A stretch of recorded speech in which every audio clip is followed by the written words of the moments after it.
Praise the lord. నా ప్రియమైన సహోదరి సహోదరులారా, ప్రభు అయిన యేసుక్రీస్తు వారి నామంలో మీ అందరికీ నా శుభాభివందనాలు తెలియజేస్తున్నాను. దేవుని బిడ్డ, మనము ప్రకటన గ్రంథం 15వ అధ్యాయము 2 నుండి 4 వచనం వరకు మనం ధ్యానం చేస్తున్నాము. ఆ వచనాలు నేను చదువుతాను, ఒకసారి మీ బైబిల్స్ ఓపెన్ చేయండి. ప్రకటన గ్రంథం 15వ అధ్యాయము 2వ వచనం నుండి 4వ వచనం వరకు. మరియు అగ్నితో కలిసి ఉన్న స్ఫటికపు సముద్రము వంటిది ఒకటి నేను చూచితిని. ఆ క్రూర మృగముకును దాని ప్రతిమకును దాని పేరు గల సంఖ్యకును లోబడక వాటిని జయించిన వారు దేవుని వేణలు గలవారై ఆ స్ఫటికపు సముద్రమునంద నిలిచియుండుట చూచితిని. వారు, ప్రభువా, దేవా, సర్వాధికారి, నీ క్రియలు ఘనమైనవి, ఆశ్చర్యమైనవి. యుగములకు రాజా, నీ మార్గములు న్యాయములను సత్యములునై ఉన్నవి. ప్రభువా, నీవు మాత్రము పవిత్రుడు, నీకు భయపడని వాడెవడు? నీ నామమును మహిమపరచని వాడెవడు? నీ న్యాయ విధులు ప్రత్యక్షపరచబడినవి గనుక జనులందరూ వచ్చి నీ సన్నిధిని నమస్కారము చేసిదరని చెప్పుచు దేవుని దాసుడగు మోషే కీర్తనయు గొర్రెపిల్ల కీర్తనయు పాడుచున్నారు. ప్రార్థన చేసుకుందాం. దేవుడు ఈ వాక్యం ద్వారా మనతో మాట్లాడలాగున ప్రార్థన చేసుకుందాం. Thank you Holy Spirit. భూమిని, ఆకాశాలని, సముద్రాలని, వాటిలో ఉన్న సమస్తాన్ని సృష్టించిన సృష్టికర్తవైన పరమ తండ్రి వగు యెహోవా, మీకు స్తోత్రాలు నాయన. 7 నక్షత్రములు కుడి చేతిలో పట్టుకుని 7 దీపస్తంభముల మధ్య సంచరించుచున్న దేవుని 7 ఆత్మలు కలిగిన దేవుని కుమారుడు అయిన యేసు క్రీస్తు ప్రభువా, మీకు స్తోత్రాలు నాయన. పరిశుద్ధాత్మదేవ, మా ఆత్మలకు సంచకరువుగా ఉన్న పరిశుద్ధాత్మదేవ, మీకు స్తోత్రాలు తండ్రి. అయ్యా, ఈరోజు మాకు ప్రత్యక్షత అనుగ్రహించండి నాయన. మా ఆత్మీయ నేత్రాలు తెరవండి నాయన. మా మనోనేత్రాలు వెలిగించండి నాయన. నీ ప్రత్యక్షత మాకు అనుగ్రహించండి తండ్రి. అయ్యా, నీ వాక్యం ప్రత్యక్షపరచబడుతున్నప్పుడు, నీ వాక్యం వెల్లడిపరచబడుతున్నప్పుడు ప్రతి హృదయాన్ని మీరు తాకండి నాయన. ప్రతి వ్యక్తితో మీరు మాట్లాడండి తండ్రి. పేతురు కొర్నేలి ఇంట్లో నిలబడి మాట్లాడుతున్నప్పుడు నాయన, వారి మీద పరిశుద్ధాత్మ కుమ్మరింపబడ్డారు తండ్రి. అంత్యదినాలలో మనుషులందరి మీద మీ ఆత్మను కుమ్మరిస్తానని చెప్పారు ప్రభా. ఈ వాక్యం వెల్లడి అవుతుండగా మీ ఆత్మని ప్రతి కుమారుడు, ప్రతి కుమార్తె మీదకి కుమ్మరించండి నాయన. యవనస్తులు నాయన, వృద్ధులు, బాలురు, స్త్రీలు, పురుషులు, దాసులు, దాసీలు అందరూ దేవుని ఆత్మచేత నింపబడుదురుగాక నాయన. ఈరోజు గొప్ప అగ్ని అభిషేకం నీ బిడ్డల మీద ఉంచండి ప్రభా. వారి హృదయాలు తెరవండి తండ్రి. వారితో మాట్లాడండి నాయన. నీ వాక్యం వెల్లడి అవుతుండగా ఒక్కొక్కరి మీద పరిశుద్ధాత్మ అగ్ని బలముగా దిగొచ్చునుగాక. అయ్యా, ఈరోజు నీ బిడ్డలతో మాట్లాడండి, నాతో మాట్లాడండి, అందరితో మాట్లాడమని యేసు నామంలో ప్రార్థించి వేడుకొంచున్నాం తండ్రి. ఆమేన్, ఆమేన్, ఆమేన్. దేవుని బిడ్డ, ఈ ప్రకటన గ్రంథం 15వ అధ్యాయం 2వ వచనం నుండి 4వ వచనం వరకే చాలా అద్భుతమైన దృశ్యం కనబడుతుంది. ఇందులో ఈ వచనం అర్థం కావాలి అని అనుకోండి, మీకు బైబిల్లో ఉన్న కొన్ని బేసిక్ థింగ్స్ మీకు అర్థం కావాలి. ఈ భూమి మీద 197 దేశాలు ఉన్నాయి. దాదాపుగా 800 కోట్ల మంది ప్రజలు ఈ భూమి మీద జీవిస్తున్నారు. ఇందులో చాలామంది యేసు ప్రభువుని నమ్ముకున్న వాళ్ళు ఉన్నారు. యేసు ప్రభువుని నమ్ముకున్న వ్యక్తులు ఈ భూమి మీద చనిపోయినప్పుడు వారి శరీరాలు మట్టయిపోతాయి, కానీ వారి ఆత్మలు పరలోకంలోకి వెళ్తాయి. పరలోకం అనేది చాలా పెద్ద ప్రదేశం. ఈ పరలోకంలో స్టార్టింగ్లో ఎంట్రన్స్లో ఒక ప్లేస్ ఉంటుంది. దానిని పరదైసు అంటారు. అదొక అద్భుతమైన గార్డెన్. ఈ భూమి మీద ఎప్పుడైతే ఒక క్రైస్తవుడు చనిపోతాడో, యేసు ప్రభుని నమ్ముకున్న బిడ్డ చనిపోతాడో, ఆ వ్యక్తి యొక్క ఆత్మ ఈ భూమి మీద నుండి లేచి పరదైసులోకి వెళ్తుంది.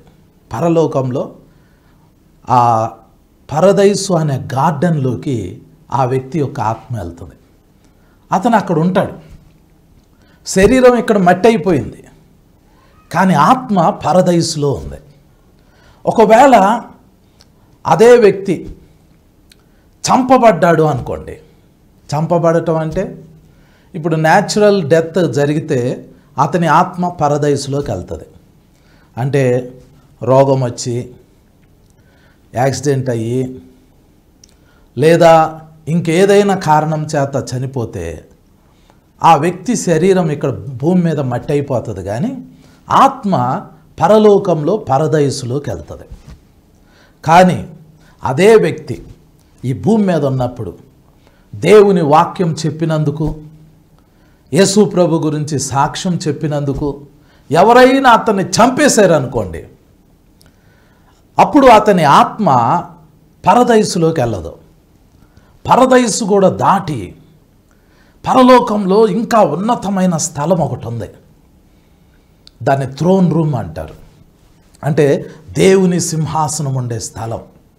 అక్కడికి వెళ్తుంది. దేవుని సింహాసనం ఎదుట ఒక బలిపీఠం ఉంటుంది. ఆ బలిపీఠంలోకి ఆ మనిషి యొక్క ఆత్మ వెళ్తుంది.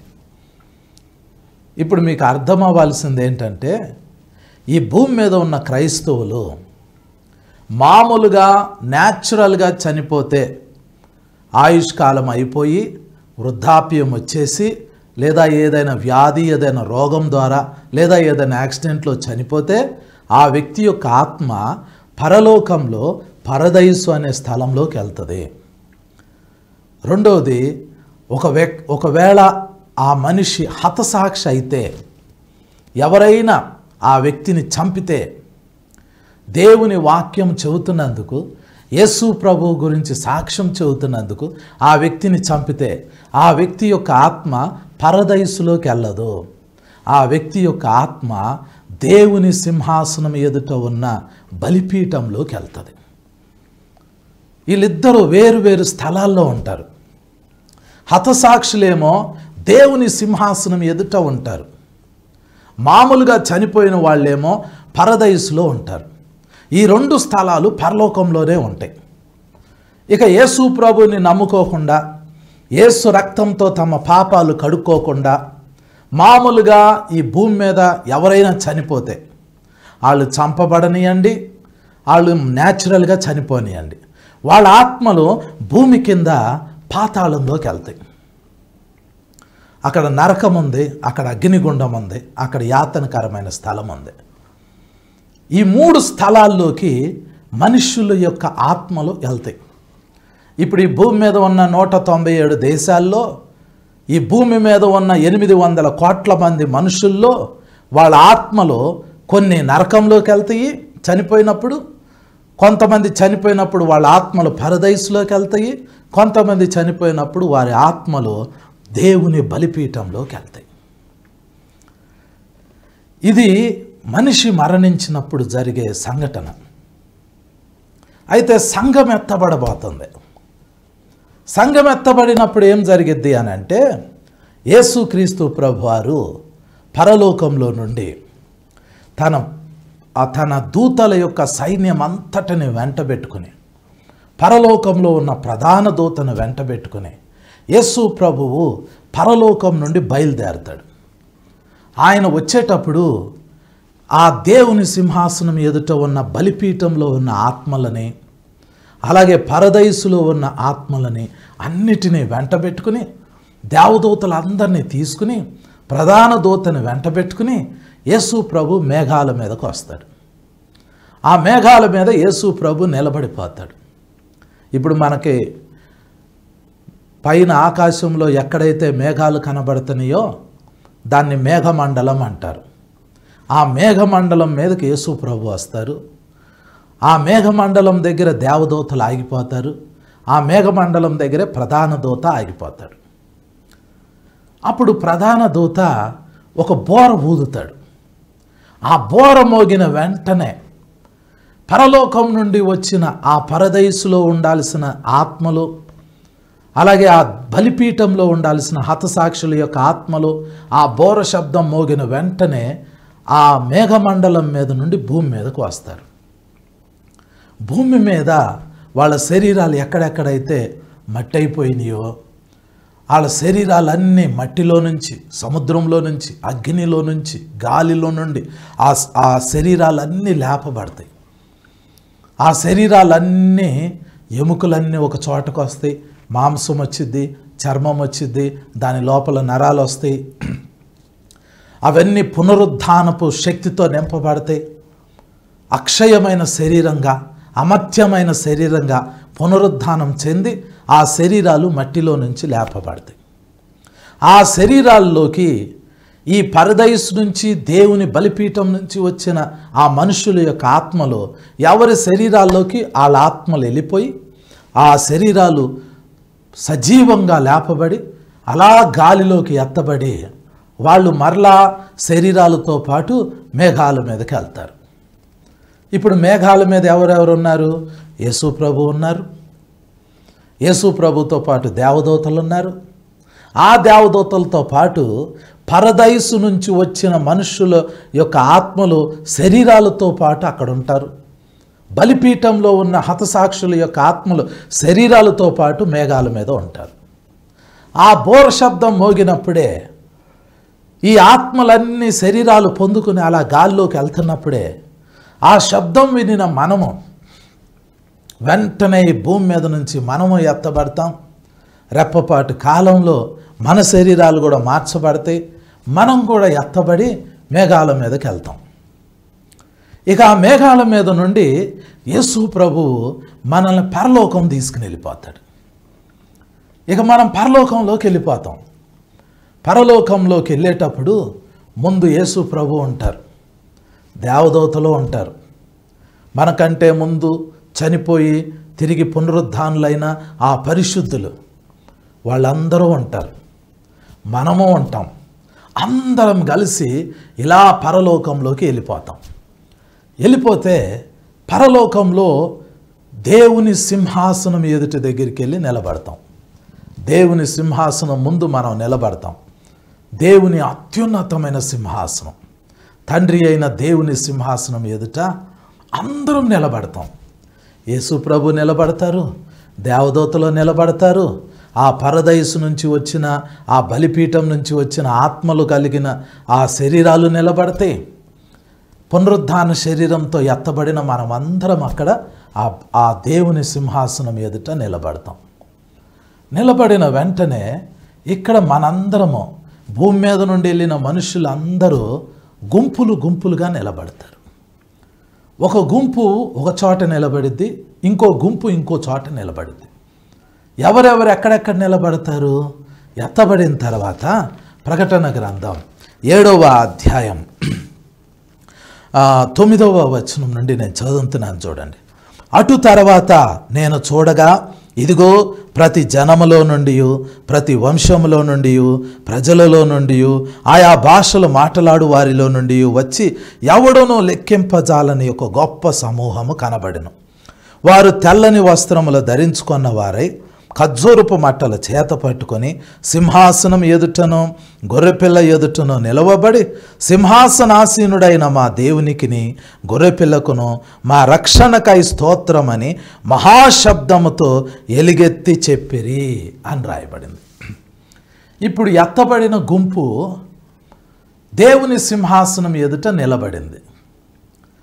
ఈ ఎత్తబడిన గుంపులో అందరికీ తెల్లని వస్త్రాలు ఉన్నాయి. అందరి చేతుల్లో ఖర్జూరపు మట్టలు ఉన్నాయి. ఆ గుంపు దేవుని సింహాసనం ఎదుట నిలబడింది. ఇంకా ఏమేమున్నాయి? తర్వాత వచనం చూడండి, 11వ వచనం. దేవదూతలందరూ సింహాసనము చుట్టూను పెద్దల చుట్టూను ఆ 4 జీవుల చుట్టూను నిలవబడి ఉండిరి. వారు సింహాసనం ఎదుట సాష్టాంగపడి, ఆమేన్, యుగ యుగముల వరకు మా దేవునికి స్తోత్రమును మహిమయు జ్ఞానమును కృతజ్ఞతాస్తుతియు ఘనతయు శక్తియు బలమును కలుగునుగాక అని చెప్పుచు దేవునికి నమస్కారం చేసిరి, ఆమేన్ అని రాయబడింది. ఇప్పుడు మనం అందరం ఎత్తబడ్డాం కదా.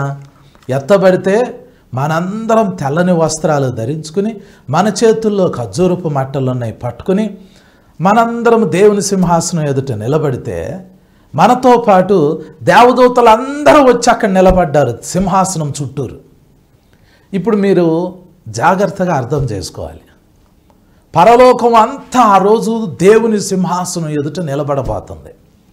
దేవుని సింహాసనము పరలోకంలో మధ్యలో ఉంటే ఆ దేవుని సింహాసనం ముందు స్ఫటికము లాంటి సముద్రం ఒకటి ఉంటుంది.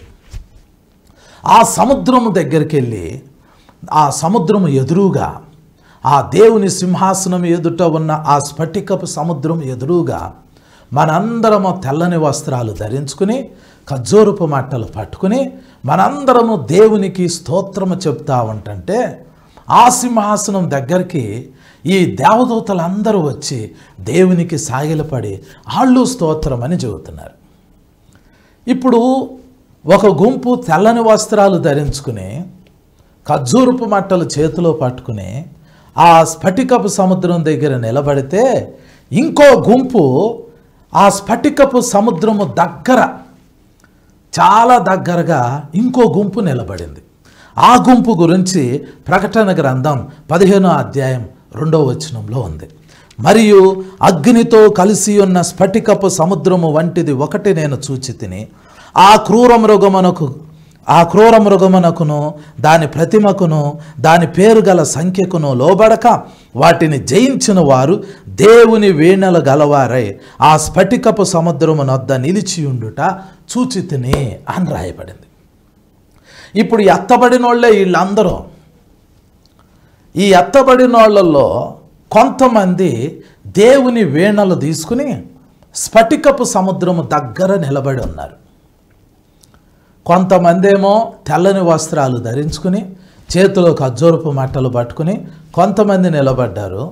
కొంతమంది ఏమో స్ఫటికపు సముద్రము దగ్గర దేవుని వీణలు తీసుకుని వాళ్ళు నిలబడి ఉన్నారు. వాళ్ళెవరు, మరి మిగిలిన వాళ్ళు ఎవరు? మీకు మరలా చెప్తున్నారు, వినండి. ఆ రోజు దేవుని సింహాసనం ఎదుట ఎత్తబడిన సంఘము నిలబడబోతుంది. ఆ సింహాసనం దగ్గర ఎవరెవరు ఉండబోతున్నారంటే దేవుని సింహాసనం ఉంది, దాని ముందు స్ఫటికపు సముద్రం ఉంది.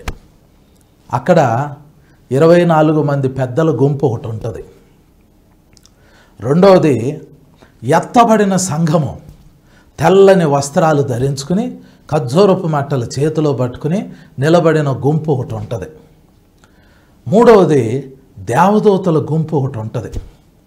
నాలుగవది ఈ స్ఫటికపు సముద్రం దగ్గర వీణలు పట్టుకున్న కొంతమంది నిలబడ్డారు. వీళ్ళు కూడా ఎత్తబడిన సంఘం వాళ్ళే. వీళ్ళందరూ ఎవరు? కొంతమందికేమో తెల్లని వస్త్రాలు ఖర్జూరపు మట్టలు ఇచ్చారు, కొంతమందికేమో దేవుని వీణలు ఇచ్చారు. వీళ్ళందరూ ఎత్తబడిన వాళ్ళే, వీళ్ళందరూ ఎత్తబడిన సంఘమే. కానీ కొంతమందికి తెల్లని వస్త్రాలు ఖర్జూరపు మట్టలు, కొంతమందికి వీణలు.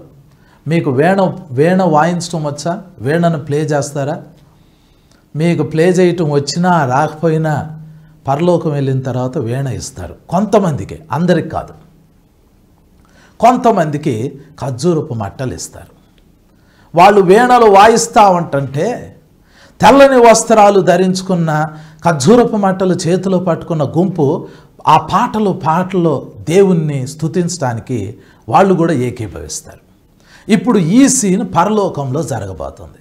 ఇంతకు వాళ్ళెవరు, వీళ్ళెవరు? ఈ తెల్లని వస్త్రాలు ధరించుకుని చేతిలో ఖర్జూరపు మట్టలు పట్టుకున్న వాళ్ళు మహాశ్రమల నుండి వచ్చిన వాళ్ళు. ఈ వీణలు పట్టుకున్న వీళ్ళు క్రూర మృగమునకు కానీ దాని ప్రతిమకు కానీ దాని పేరు గల సంఖ్యకు కానీ లోబడక దానిని జయించిన వాళ్ళు.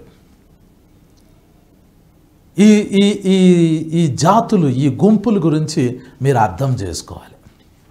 ఎవరు వీళ్ళు? వీళ్ళందరూ ఎత్తబడిన సంఘం వాళ్ళే. కొంతమంది మహాశ్రమల నుండి వచ్చిన వాళ్ళు.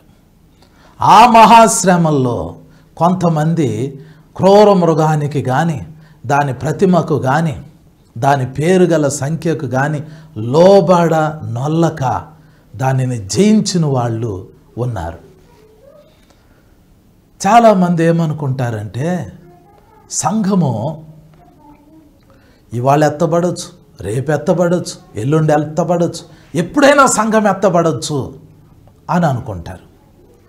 కానీ సంఘం ఎత్తబడాలి అని అంటే సంఘము మహాశ్రమలను చూడబోతుంది, క్రూర మృగాన్ని చూడబోతుంది, వాడి విగ్రహాన్ని చూడబోతుంది, వాడి ప్రతిమను చూడబోతుంది, వాడి సంఖ్యను చూడబోతుంది. క్రూర మృగాన్ని, వాడి ప్రతిమని, వాడి సంఖ్యని చూసిన తర్వాతే సంఘం ఎత్తబడబోతుంది. సంఘం ఎత్తబడాలి. దేవుని బిడ్డ, మీకు ఒక మాట చెప్తాను వినండి. క్రీస్తు విరోధి వస్తాడు.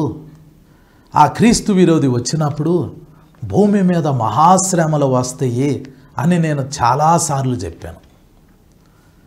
మీరు క్రీస్తు విరోధిని చూడాలి అని అనుకుంటే, అయ్యా అప్పటి వరకు మేము బతికొండొచ్చు ఉండకపోవచ్చు అని మీరు అనుకుంటే, మాకు ఈరోజే క్రీస్తు విరోధిని చూడాలి అని ఉంది అని మీరు అనుకుంటే, మీరు క్రీస్తు విరోధి యొక్క తమ్ముడిని చూడొచ్చు, వాడికి సంబంధించిన ఒక వ్యక్తిని మీరు చూడొచ్చు. ఈరోజు ఇప్పుడు ప్రజెంట్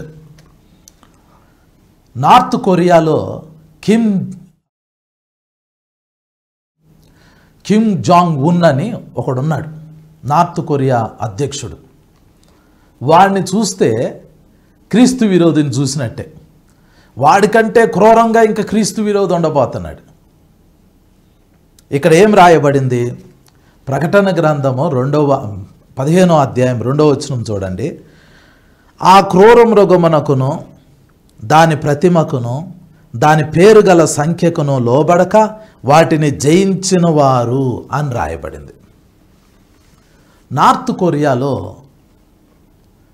చాలా భయంకరమైన పరిస్థితి ఉందండి. సంఘము ఇప్పుడప్పుడే ఎత్తబడదు. సంఘం ఎత్తబడాలంటే ఒక ప్రవచనం నెరవేరాలి. అదేంటంటే, ఈ రాజ్య సువార్త సకల జనులకి ప్రకటింపబడాలి. ఈ రాజ్య సువార్త, మీరు ప్రతిరోజు వాక్యం వింటున్నారు, మీరు ధన్యులు, మీకు అవకాశం ఉంది. కానీ ఈ భూమి మీద కొన్ని దేశాల్లో ఈ రాజ్య సువార్త ఇంకా ప్రకటింపబడలా. ఈ రాజ్య సువార్తకి కొన్ని దేశాలు ద్వారాలు మూసేసినాయి, తలుపులు మూసేసినాయి. సంఘం ఎత్తబడటానికి ముందు ఈ రాజ్య సువార్త సకల జనములకి ప్రకటింపబడాలి. సకల జనములకి ప్రకటింపబడాలి. అందరికీ ఈ వాక్యం ప్రకటింపబడాలి. ఒకసారి మత్తయి సువార్త 24వ అధ్యాయము, మత్తయి సువార్త 24వ అధ్యాయము 3వ వచనం నుండి నేను చదువుతున్నాను చూడండి. ఆయన ఒలివ కొండ మీద కూర్చుండి ఉన్నప్పుడు శిష్యులు ఆయన యొద్దకు ఏకాంతముగా వచ్చి, ఇవి ఎప్పుడు జరుగును, నీ రాకడకును ఈ యుగ సమాప్తికిని సూచనలేవి మాతో చెప్పమనగా అని రాయబడింది. యేసుక్రీస్తు ప్రభువారు ఒలివ కొండ మీద కూర్చుని ఉన్నప్పుడు ఆయన శిష్యులు యేసు ప్రభు దగ్గరికి వచ్చి యేసు ప్రభుని అడిగారు, యేసయ్యా ఇవి ఎప్పుడు జరుగుతాయి, నీ రాకడ ఎప్పుడు వచ్చిద్ది, యుగ సమాప్తి ఎప్పుడు జరిగిద్ది అని యేసు ప్రభుని అడిగారు. అప్పుడు యేసు ప్రభు కొన్ని సూచనలు చెప్పారు. ఆ సూచనలు ఏంటి? 4వ వచనం నుండి చదువుతున్నాను చూడండి. మత్తయి సువార్త 24వ అధ్యాయం 4వ వచనం. యేసు వారితో ఇట్లా, నేను ఎవడనో మిమ్మను మోసపరచకుండా చూచుకొనడి. అనేకులు నా పేరట వచ్చి నేనే క్రీస్తునని చెప్పి పలువురిని మోసపరిచెదరు అని చెప్పారు. ఆ రాకడ సూచనలో మొదటిది ఏంటంటే, చాలామంది నేనే క్రీస్తుని అని చెప్తారు.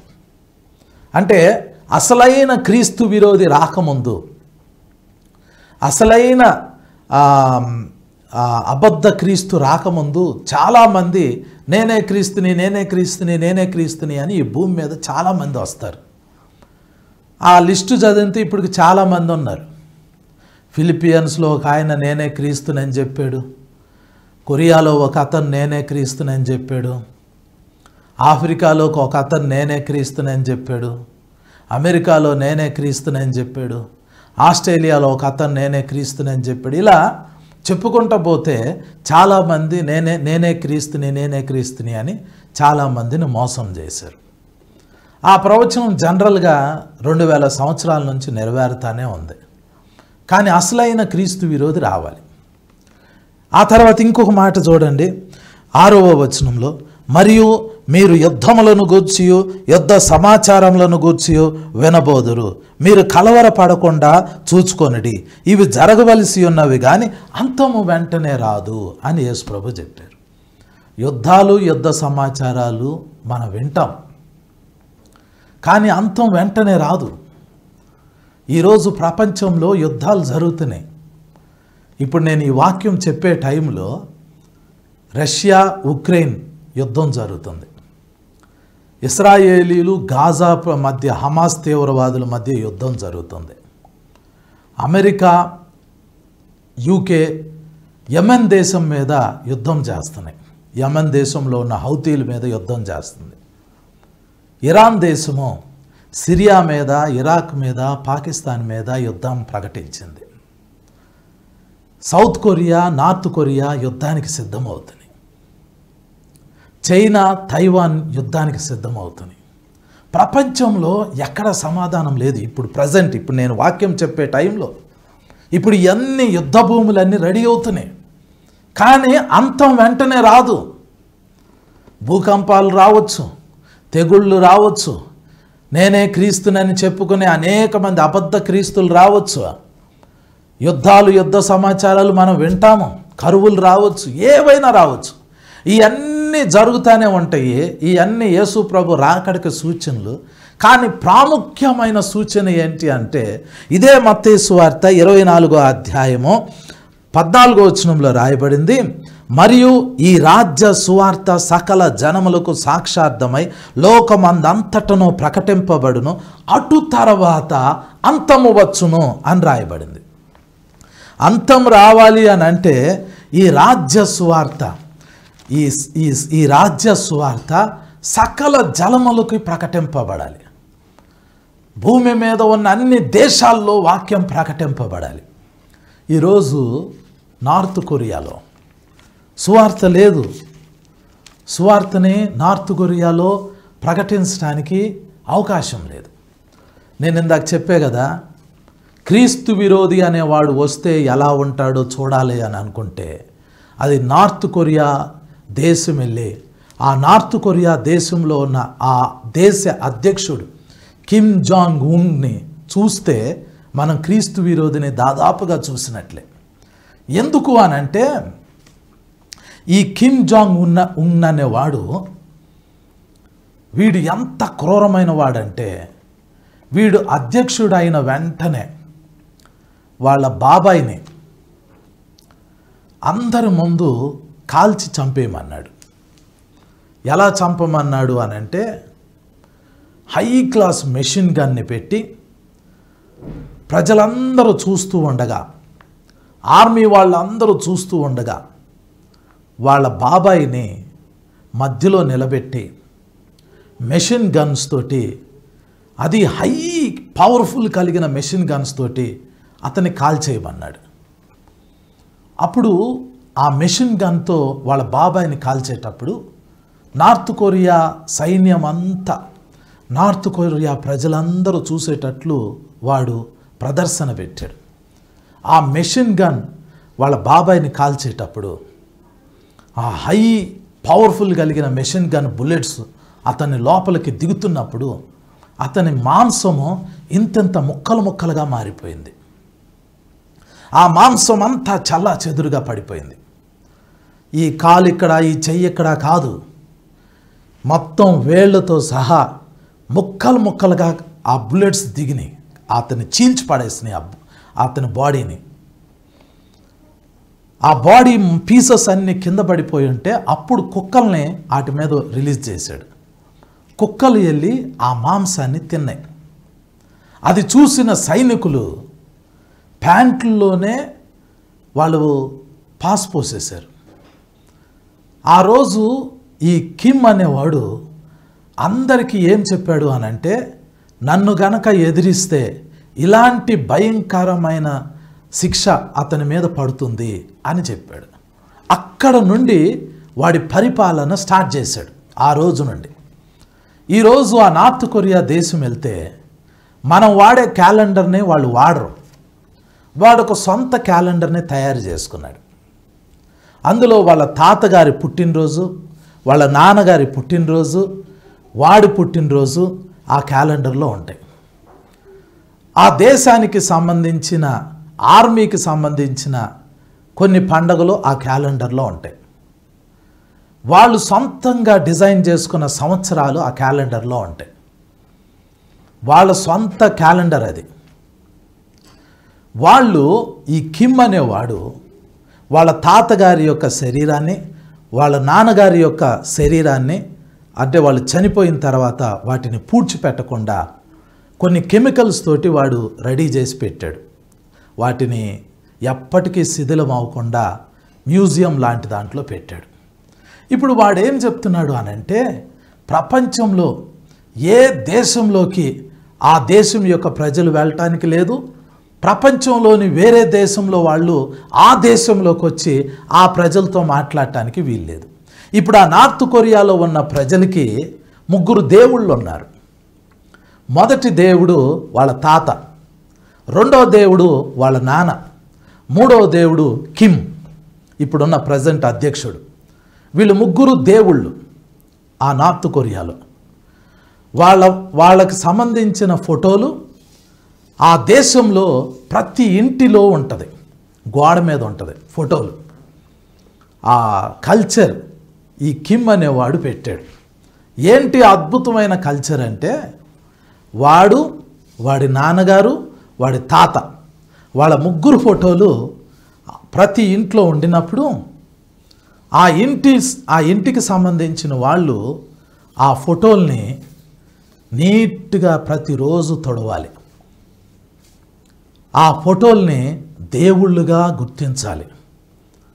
ఈ కిమ్ అనేవాడు సడన్గా తన సైన్యాన్ని ఎవరి ఇంట్లోకైనా పంపిస్తాడు. ఆ ఇంట్లోకి వెళ్ళిన తర్వాత ఆ సైన్యము ఆ ఫోటోల్ని చెక్ చేస్తారు. ఫోటోల మీద కనుక దుమ్ముంటే వాళ్ళని తీసుకెళ్ళి కాన్సన్ట్రేషన్ క్యాంపుల్లో వేసేస్తారు, జైల్లో పెడతారు, కొడతారు, చంపుతారు, మానసికమైన టార్చర్ పెడతారు. కేవలం ఫోటోనే. ఇంకొక భయంకరమైన విషయం ఏంటంటే, ఎవరిదైనా ఇల్లు కాలిపోయి ఇల్లు తగలబడిపోతుంది అనుకోండి, ఆ ఇంటి యజమాని తన పిల్లల్ని కానీ, తన భార్యను కానీ, తనకు సంబంధించిన వాళ్ళని కానీ ముందు రక్షించకూడదు.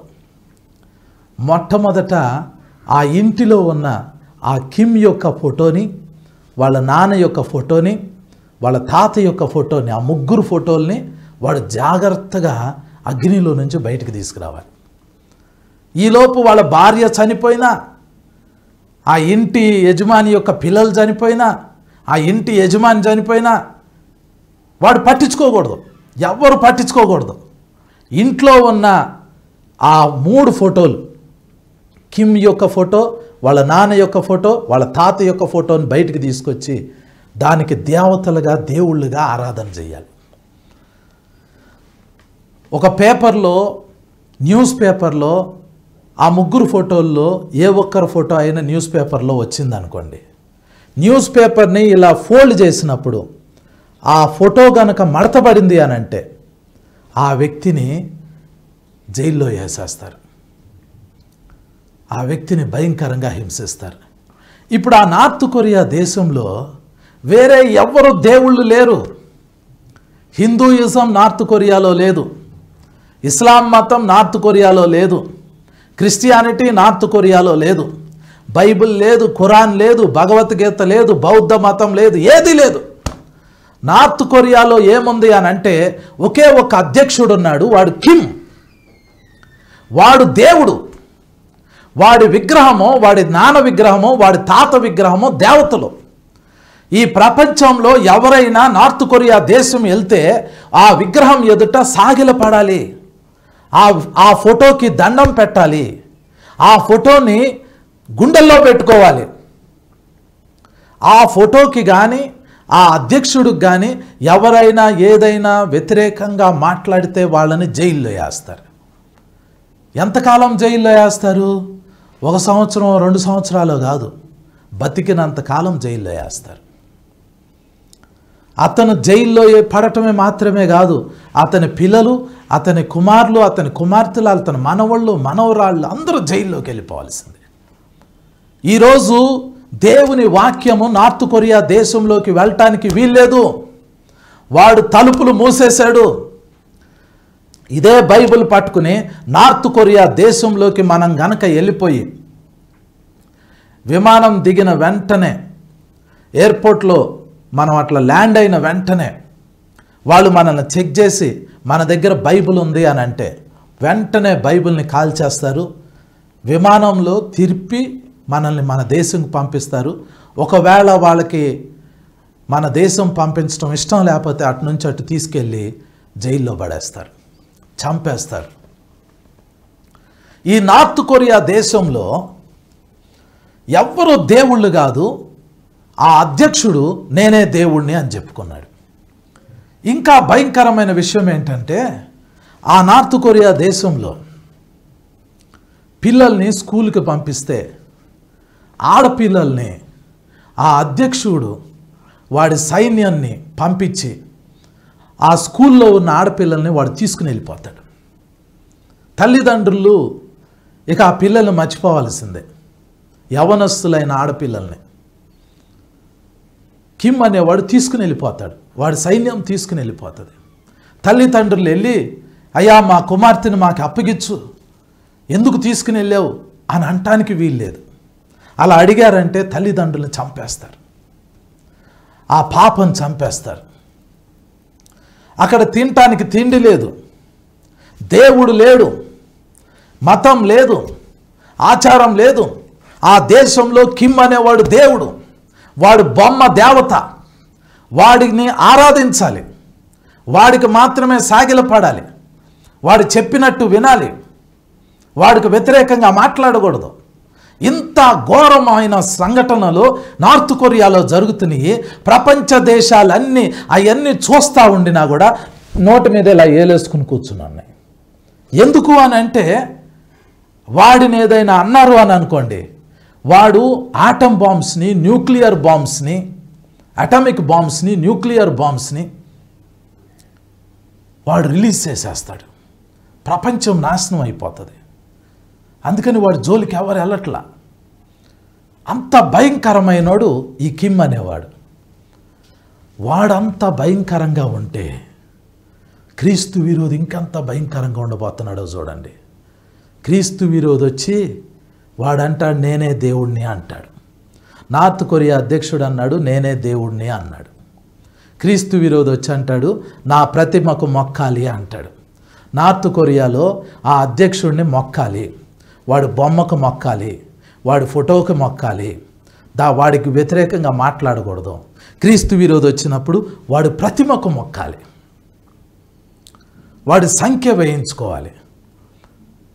ఇప్పుడు అలాంటి సిచ్యువేషన్లో నార్త్ కొరియాలో ఎవ్వరు తిరుగుబాటు చేయలేకపోతున్నారండి. ఎవరు తిరుగుబాటు చేయట్లా. నార్త్ కొరియాలో ఉండటానికి దాదాపుగా 50,000 మంది క్రైస్తవులు ఆ జైళ్ళలో మగ్గిపోతూ టార్చర్ అనుభవిస్తూ కోమాలోకి వెళ్ళిపోయినట్లు కొట్టి దెబ్బలు తిని ఇంకా భయంకరమైన శ్రమలు అనుభవిస్తూ కాన్సన్ట్రేషన్ క్యాంప్లో ఉన్నారు. ఈరోజు నార్త్ కొరియాలో బైబిల్ లేదు, సువార్త లేదు, వాక్యం లేదు, ప్రార్థన లేదు. బైబిల్ తీసుకుని ఆ దేశంలోకి వెళ్ళిపోయి యేసే క్రీస్తు అని చెప్పే వ్యక్తి లేడు. ఆ దేశంలో ఉంటున్న ప్రజలు ఎవరికి ఈ రాజ్య సువార్త తెలీదు. మీరు వింటున్న ఈ వాక్యం కానీ యేసు క్రీస్తు అనే పేరు కానీ వాళ్ళెవ్వరికీ తెలీదు. బైబిల్ ఏం చెప్తుంది అని అంటే అంతం రావాలి అని అంటే ఈ రాజ్య సువార్త సకల జనములకి ప్రకటింపబడాలి. అలాంటి దేశాలు బైబిల్ ఈ భూమి మీద ఇంకా ఉన్నాయి. తుర్క్మెనిస్తాన్ అని ఒక దేశం ఉంది. ఆ దేశంలో కూడా బైబిల్కి అలౌ లేదు, వేరే మతాలకి అలౌ లేదు. సెంటినెలీస్ అని ఒక ద్వీపం ఉంది, వాళ్ళకి అసలు యేసు ప్రభు గురించే తెలియదు. ఈ రాజ్య సువార్త సకల జనములకి ప్రకటింపబడాలి. ఈ రాజ్య సువార్త సకల జనములకి ప్రకటింపబడేంత వరకు అంతం రాదు. అయితే అంతం రాబోయే ముందు ఈ వాక్యము ప్రతి దేశంలో, ప్రతి జాతి ప్రజలకి, ప్రతి గోత్రంలో ఉన్న ప్రజలకి, ప్రతి ద్వీపంలో ఉన్న ప్రజలకి ఈ రాజ్య సువార్త ప్రకటింపబడింది. ఈ రాజ్య సువార్త ప్రకటింపబడే దినాల్లో భూమి అందంతటా సువార్త ప్రకటింపబడుతున్నప్పుడు అప్పుడు క్రీస్తు విరోధి వస్తాడు. వాడొచ్చి ఏం చేస్తాడు? వాడొచ్చి ఇశ్రాయేలీలతో 7 సంవత్సరాల నిబంధన చేస్తాడు. ఈ 7 సంవత్సరాల నిబంధన జరిగిన మొదటి దినం నుండి 7 ఏళ్ల శ్రమల కాలం ప్రారంభమవుతుంది. ఈ 7 ఏళ్ల శ్రమల కాలం ప్రారంభమైనప్పుడు ఈ క్రీస్తు విరోధి హింసలు ప్రారంభమవుతాయి. క్రీస్తు విరోధి హింసలు ప్రారంభమైన దినాల్లో సంఘం ఎత్తబడింది. క్రీస్తు విరోధి అనేవాడు రావాలి. ఇప్పుడు నార్త్ కొరియా అధ్యక్షుడు కిమ్ అనేవాడు నార్త్ కొరియా ప్రజల్ని ఎంత ఘోరంగా హింసిస్తున్నాడు, అంతకంటే ఘోరంగా హింసించే ఒకడు ఈ భూమి మీద రాబోతున్నాడు. వాడు వచ్చినప్పుడు ఏమేం జరగబోతుంది? ప్రకటన గ్రంథం 15వ అధ్యాయం 2వ వచనం మళ్ళీ చదువుతున్నాను చూడండి. మరియు అగ్నితో కలిసి ఉన్న స్ఫటికపు సముద్రము వంటిది ఒకటి నేను చూచి తిని, ఆ క్రూర మృగముకును దాని ప్రతిమకును దాని పేరు గల సంఖ్యకును లోబడక. క్రీస్తు విరోధి వచ్చినప్పుడు వాడిని క్రూర మృగము అంటారు. వాడు తన ఫోటోని పెడతాడు, వాడు బొమ్మను పెడతాడు, దాని ప్రతిమ. వాడు తాను సంఖ్య కలిగిన పేరుని రిలీజ్ చేస్తాడు. వాడు పేరు గల సంఖ్య ఒకటి రిలీజ్ చేస్తాడు. ఈ 3 రావాలి. క్రూర మృగము అంటే క్రీస్తు విరోధి, ప్రతిమ అంటే వాడి బొమ్మ, వాడి పేరు గల సంఖ్య అంటే 666వ ముద్ర. ఈ 3 రావాలి. అప్పుడు దాకా సంఘం ఎత్తబడదు. ఈ 3 వస్తే దాన్ని మహాశ్రమల కాలం అంటారు. మొదటిది క్రూర మృగము రావాలి, వాడి ప్రతిమ రావాలి, వాడి పేరు గల సంఖ్య అంటే 666వ ముద్ర రావాలి. ఈ 3 రావాలి. ఈ 3 వచ్చినప్పుడు చాలామంది క్రైస్తవులు హతసాక్షులు అవుతారు. చాలామంది క్రైస్తవులు హతసాక్షులు అవుతారు. మామూలుగా చనిపోయిన వాళ్ళు ఈ భూమి మీద వాళ్ళ శరీరాలు మట్టి అయిపోతాయి, వాళ్ళ ఆత్మలో పరదైసులోకి వెళ్ళిపోతాయి. మరి క్రూర మృగము అంటే క్రీస్తు విరోధి, వాడి ప్రతిమ అంటే వాడి బొమ్మ, వాడి ముద్ర అంటే 666వ ముద్ర వచ్చినప్పుడు చాలామంది హతసాక్షులు అవుతారు. ఈ హతసాక్షులైన వాళ్ళ ఆత్మలో దేవుని బలిపీఠంలోకి వెళ్తాయి.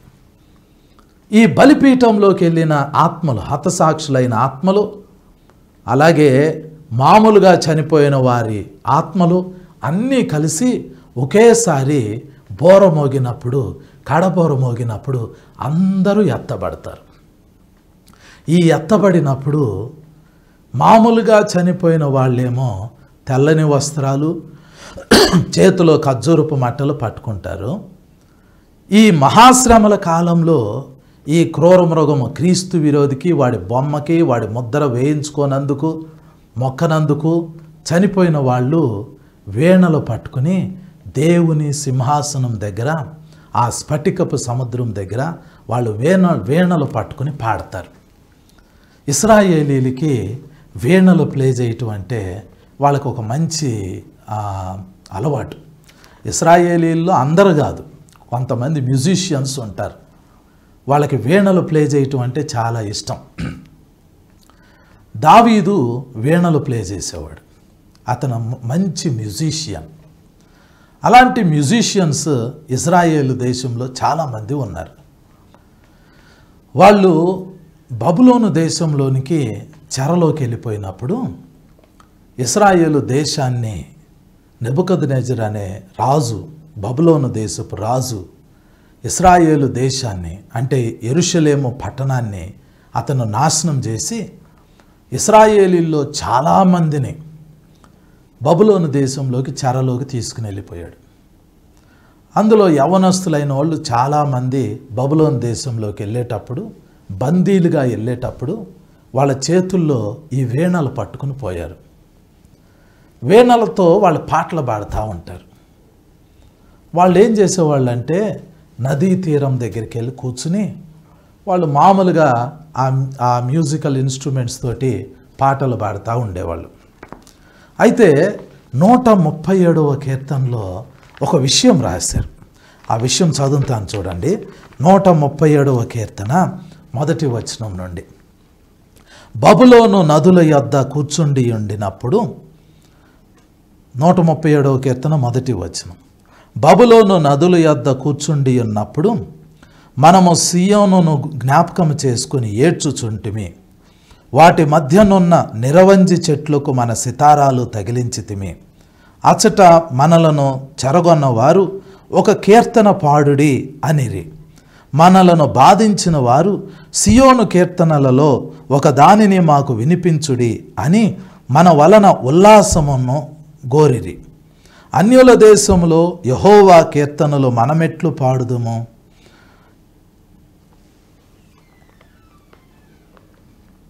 యెరూషలేమా, నేను నిన్ను మరచిన ఎడల నా కుడి చెయ్యి తన నేర్పు మరచునుగాక. నేను నిన్ను జ్ఞాపకము చేసుకొనని ఎడల నా ముఖ్య సంతోషము కంటే నేను యెరూషలేమును హెచ్చుగా ఎంచని ఎడల నా నాలుక నా అంగిటికి అంటుకొనుగాక అని రాయబడింది. ఈ 137వ కీర్తనలో ఈ ఇశ్రాయేలీల మ్యూజిషియన్స్ వీళ్ళు ఒక బాధను వ్యక్తం చేస్తున్నారు. ఆ బాధ ఏంటంటే వీళ్ళు యెరూషలేమును విడిచిపెట్టి ఈ బబులోను దేశానికి బందీలుగా వచ్చారు. సితారాలు, వీణలు ఇవన్నీ వాళ్ళు ఆ బబులోను దేశానికి తీసుకెళ్ళారు. మామూలుగా వాటిని ప్రాక్టీస్ చేసుకుంటూ ఉన్నారు. నదీ తీరాన వాళ్ళు కూర్చుని ఉండినప్పుడు బబులోను వాళ్ళు వచ్చి ఈ ఇశ్రాయేలీలు పిల్లలతో అనేవాళ్ళు, అరే బాబు, మీరు పాటలు బాగా పాడతారంట కదా, సియోను గీతాలు అని మీకు ఉంటాయి అంట కదా, ఆ పాటలు పాడండి అని వాళ్ళని అడిగారు. ఎప్పుడైతే వాళ్ళు ఆ మాటలు అడిగారో వీళ్ళ హృదయాల్లోకి ఆ మాటలు గుచ్చుకుపోయాయి. ఎందుకంటే సియోను అంటే యెరూషలేము. యెరూషలేము సియోను అనే ప్రాంతంలోనే వాళ్ళ పితరులు కట్టించిన ఆ యెహోవా మందిరం ఉంది. దాన్ని బబులోను వాళ్ళు కూలగొట్టేశారు. ఇప్పుడు ఈ సియోను గీతాలు పాడాలి అని వాళ్ళు అడినప్పుడు వాళ్ళకి యెరూషలేము మందిరం గుర్తొచ్చింది. అది బబులోను వాళ్ళు కూల్చేశారు. వాళ్ళ దేవుడు గుర్తొచ్చాడు, వాళ్ళ నిబంధనలు గుర్తొచ్చినాయి, వాళ్ళ దేశం గుర్తొచ్చింది, వాళ్ళ పాటలు గుర్తొచ్చినాయి. అవి ఎప్పుడైతే గుర్తొచ్చినాయో వాళ్ళ పట్టణం కాలిపోవటం, వాళ్ళ మందిరం పడిపోవటం, వాళ్ళు చెదిరిపోవటం ఇవన్నీ మనసులోకి వచ్చినప్పుడు వాళ్ళు ఇక పాట పాడలేక వాళ్ళ హృదయంలో దుఃఖం వచ్చేసి ఆ సితారాలు, ఆ వీణలో తీసి ఆ నది పక్కన నిరవంజి చెట్లుంటే వాటికి తగిలించి ఏడ్చేవాళ్ళంట. అలాంటి వాళ్ళకి వీణలు ఇచ్చినా సితారాలు ఇచ్చినా వాళ్ళు పాడలేరు, వాళ్ళు పాడరు. ఎందుకంటే అన్నీ కోల్పోయారు. వాళ్ళు బబులోను దేశంలో బందీలుగా ఉన్నారు. బబులోను ప్రజలు వచ్చి మీరు పాట పాడండి అని అనినప్పుడు, సియోను గీతాలు పాడండి అని అనినప్పుడు వాళ్ళ కళ్ళల్లో నుంచి నీళ్ళు వచ్చినాయి. ఎందుకంటే సియోనులో ఉన్న దేవుని మందిరాన్ని బబులోను వాళ్ళు కూలగొట్టేశారు. యెరూషలేము పట్టణం తగలబడిపోయింది. ఇప్పుడు ఏమని పాటలు పాడతారు? ఓడిపోయి బందీలుగా ఉండి దాస్యంలో ఉండి చెరలో ఉన్న వాళ్ళు ఏం పాటలు పాడతారు? సితారాలు నిరవంజి చెట్లకి తగిలించేశారు. వీణలు ఇచ్చినా సితారాలు ఇచ్చినా వాళ్ళు పాటలు పాడలేరు. ఇప్పుడు ఎత్తబడిన సంఘము పరలోకంలోకి వచ్చేసింది. పరలోకంలోకి వచ్చినప్పుడు కొంతమంది తెల్లని వస్త్రాలు ధరించుకుని చేతిలో ఖర్జూరపు మట్టలు పట్టుకొని ఉంటే, కొంతమంది ఆ స్ఫటికపు సముద్రం దగ్గర నిలబడి వీణలు పట్టుకుని పాటలు పాడుతున్నారు. ఇప్పుడు ఈ తెల్లని వస్త్రాలు వేసుకుని చేతిలో ఖర్జూరపు బట్టలు పట్టుకున్న వాళ్ళ దగ్గరికి, ఈ వీణలు వాయించే వాళ్ళ దగ్గరికి మనం వెళ్ళి, అయ్యా ఎందుకు మీరు పాటలు పాడుతున్నారు, ఎందుకు ఇంత సంతోషంగా ఉన్నారని ఎవరైనా అడిగారు అనుకోండి, వాళ్ళు ఏం చెప్తారో తెలుసా? మేము మహాశ్రమల నుండి వచ్చిన వారమే. అయితే మేము క్రూర మృగానికి కానీ వాడి ప్రతిమకు కానీ వాడి పేరు గల సంఖ్యకు కానీ లోబడలేదు, మేము వాటిని జయించాము. జయించి మా దేవునికి మేము పాటలు పాడుతున్నాం. వాళ్ళు వీణలు వాయిస్తున్నారు, వీళ్ళు ఖర్జూరపు మట్టలు చేతిలో పట్టుకున్నారు. అందరు కలిసి ముక్త కంఠంతో దేవాతి దేవునికి స్తుతి చెల్లిస్తారు, ఆరాధన చెల్లిస్తారు. ఆ రోజు వాళ్ళు 2 ప్రాముఖ్యమైన పాటలు పాడుతున్నారు. ఎత్తబడిన సంఘం అంటే మనమే 2 ప్రాముఖ్యమైన పాటలు పాడుతున్నారు. మొదటి పాట ఈ 4వ వచనంలో ఉంది చూడండి. ప్రకటన గ్రంథం 15వ అధ్యాయము 4వ వచనంలో ఆఖరి లైన్లో ఉంటుంది చూడండి. దేవుని దాసుడగు మోషే కీర్తనయు గొర్రెపిల్ల కీర్తనయు పాడుచున్నారు. దేవుని బిడ్డ 2 పాటలు పాడుతున్నారు. 2 గుంపులుగా ఉన్న ప్రజలు. ఒక గుంపేమో వీణలు పట్టుకుని స్ఫటికపు సముద్రం దగ్గర నిలబడి వీణలు వాయిస్తూ ఉంటే, వాళ్ళ వెనకాల తెల్లని వస్త్రాలు వేసుకుని చేతిలో ఖర్జూరపు మట్టలు పట్టుకున్న 2వ గుంపు. ఈ 2 గుంపులు పాటలు పాడుతున్నారు. ఎవరు రాసిన పాటలు? 1 దేవుని దాసుడగు మోషే కీర్తన, 2 గొర్రెపిల్ల కీర్తన పాడుతున్నారు. ఇంతకుముందు మోషే కీర్తన గురించి నేను ఆల్రెడీ చెప్పాను. ఐగుప్తు దేశంలో ఫరో అనే రాజు ఇశ్రాయేలీల్ని దాదాపుగా 430 సంవత్సరాల పాటు వాళ్ళని హింసించినప్పుడు, ఆ హింసలు భరించి ఆ దాస్యత్వంలో నుంచి విడిపింపబడి ఎర్ర సముద్రాన్ని పాయలు చేసి దేవుడు వాళ్ళని బయటికి తీసుకొచ్చినప్పుడు అప్పుడు మోషే ఒక కీర్తన రాశాడు. ఆ కీర్తన ఆ రోజు పాడారు. అది నిర్గమాకాండం 15వ అధ్యాయంలో మనం ఆ కీర్తన చదివాం. ఆ పాట గురించి విన్నాం. మరి ఇంకో పాట ఏంటి? గొర్రెపిల్ల కీర్తన. గొర్రెపిల్ల అంటే ఎవరు? యేసు ప్రభు. యేసు ప్రభు కూడా ఒక కీర్తన అద్భుతంగా యేసు ప్రభువుకి సంబంధించిన ఒక కీర్తన ఉంది. యేసు ప్రభువుకి సంబంధించిన కీర్తన అది బహుశా యేసు ప్రభువే రాసి ఉండొచ్చు. ఆ కీర్తన ఎప్పుడు రాయబడింది? గొర్రెపిల్ల యొక్క కీర్తన అది ఎప్పుడు రాయబడిందో తెలుసా? అది యేసుక్రీస్తు ప్రభువారు పునరుద్ధానుడయ్యినప్పుడు ఆ కీర్తన రాయబడింది.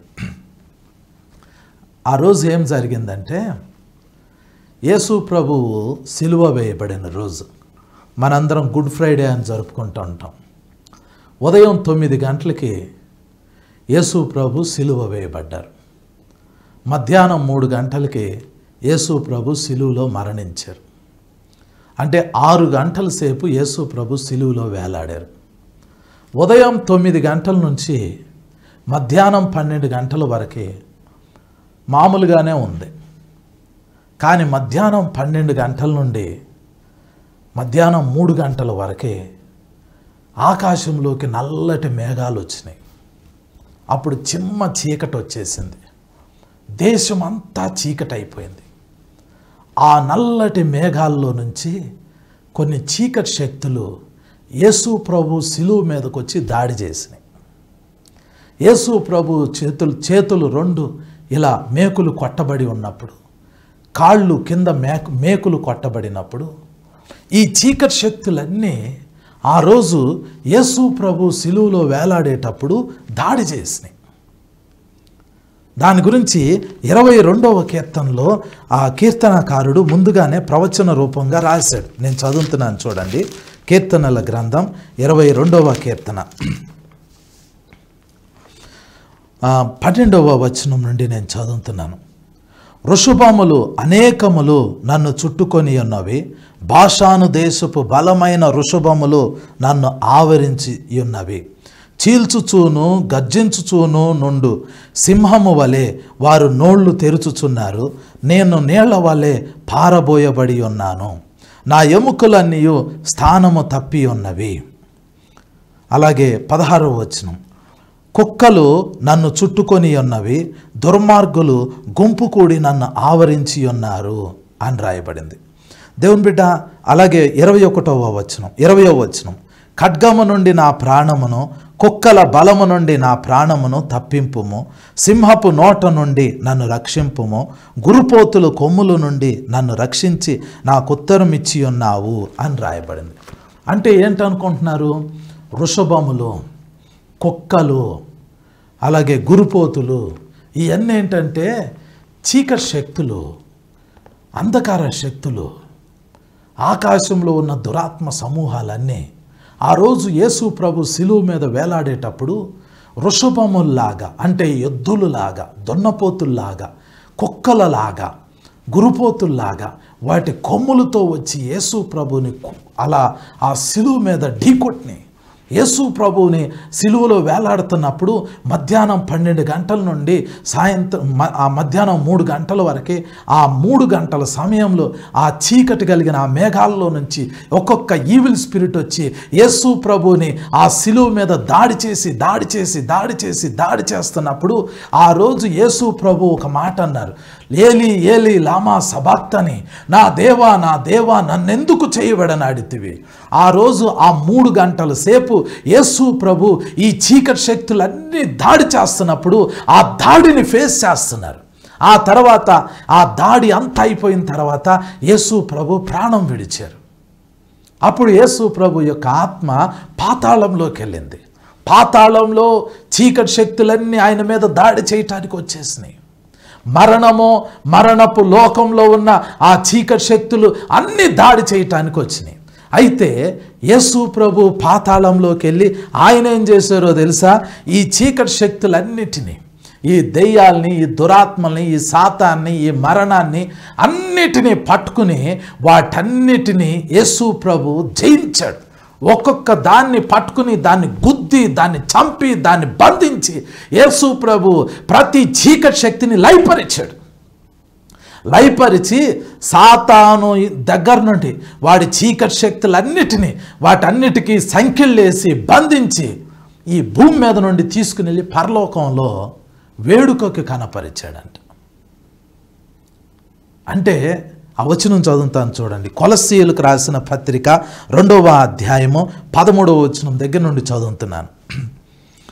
మరియు అపరాధముల వలనను శరీరమందు సున్నతి పొందకయుండుట వలనను మీరు మృతులై ఉండగా దేవుడు రాత రూపకమైన ఆజ్ఞల వలన మన మీద రుణముగాను మనకు విరోధముగాను నుండిన పత్రమును మేకులతో సిలువకు కొట్టి దాని మీది చేరాతను తుడిచివేసి మనకు అడ్డము లేకుండా దాన్ని ఎత్తివేసి మన అపరాధములన్నిటిని క్షమించి ఆయనతో కూడా మిమ్మును జీవింపజేసను. ఆ తర్వాత రాయబడింది చూడండి.